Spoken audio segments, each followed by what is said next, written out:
There is this quote I read about 6 years ago, and it is one of those things that you read and they completely change your life. And it says that we suffer more in imagination than in reality. I want you to pause and really think about it. How many times have you imagined that the worst things were going to happen to you? How many times have you lost your peace of mind thinking that things are really turning out for the worst? Like, even if you send somebody a message like right now, and then the message stays for hours and hours without getting a reply, the first thought that crosses your mind is, what is this? Am I being rejected? You lose your peace of mind over something like that because there is uncertainty. You are not certain what is going on, but your mind will not tell you things like, they might be delaying because they are busy, because maybe they forgot to reply, maybe they missed my message, or maybe their life is really overwhelming at the moment, maybe they are stressed. You don't think like that. It immediately becomes a problem. Am I being rejected? I don't feel safe. I don't feel good. And some people will go and delete that message so that they don't keep reminding themselves that is they are being rejected, because this is what their mind is doing. Your mind loves to tell stories, and you have to learn to differentiate between your imagination and your reality. I remember when we were kids, and then our mother would tell us, make sure you do the dishes, make sure you clean the house, and leave us some duties to do. And then we would forget about it. You go play, completely forget about it. And then you remember all of a sudden, hey, I haven't done dishes. And so you are helter skelter, you are running to all directions. You do not have any peace at this moment. You are scared because you know what was going to happen to you when your mother comes back and finds that you haven't done your dishes. And sometimes you would go play far away from home. So on your way back home, you imagine, okay, I'm going to find her. If I find her, this is what is going to happen to me. And then you are scared. You feel like your feet can't even walk home straight. You're feeling very scared because of what you imagine was going to happen to you. And sometimes we would go home and find that my mother hasn't arrived yet. So we would have time to do our chores and continue. And then she would come home and find that actually everything is fine. But we had lost a lot of peace of mind. We had lost our peace of mind. We were not happy. We were really scared because we had already imagined worst case scenarios. Now, we also used to have very strict teachers, and they would leave you homework. Say tomorrow by the time you come back or you come to school, make sure you have done this homework. And maybe this is your math teacher and he is the scariest teacher in your school. We used to receive a lot of beatings. That's how they dealt with indiscipline.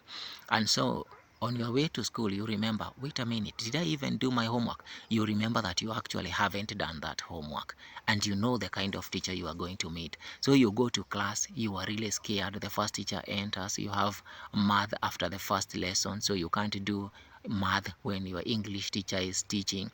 You have to wait, and then the moment the lesson is over, even during the lesson, you have got no peace of mind because you knew what was going to happen to you.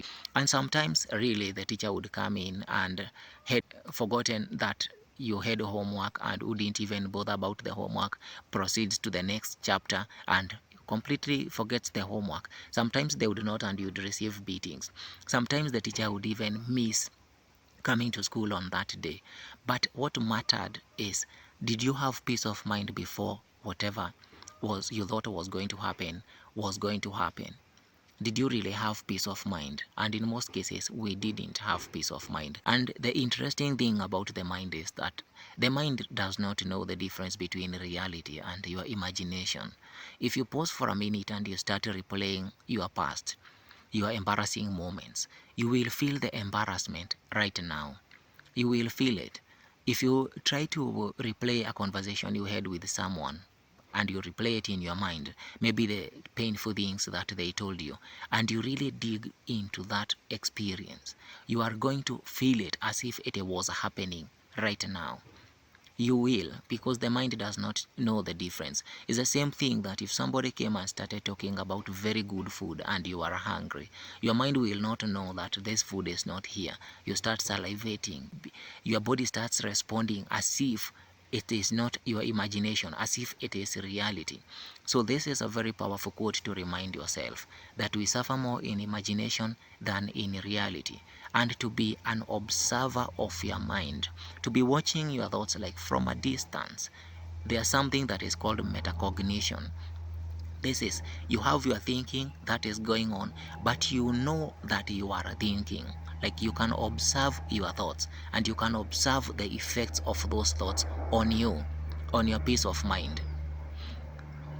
So let's say there's a plane flying by, and then I have these thoughts. This is making a lot of noise. What is going on?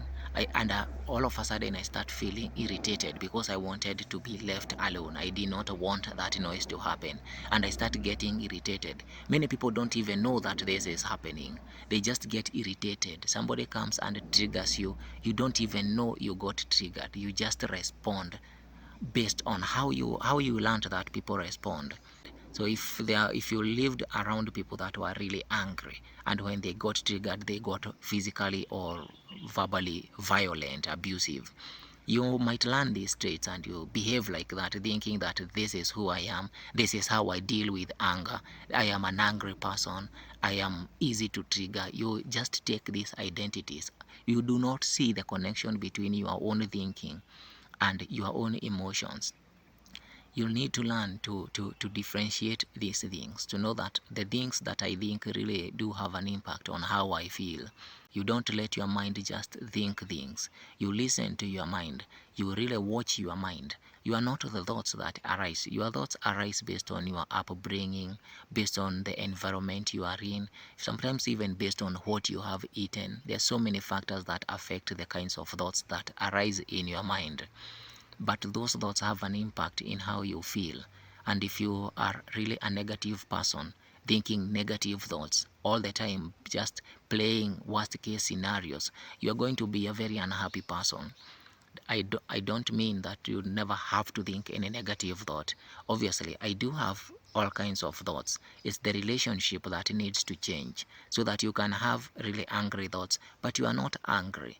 These thoughts are just arising. You can feel the anger arising in you. You can be sad, but you are not identifying with that sadness and feeling devastated because you feel sad. No, you can just notice, I feel sad. Why am I feeling sad? I'm lonely. Why am I lonely? Maybe I need some connections.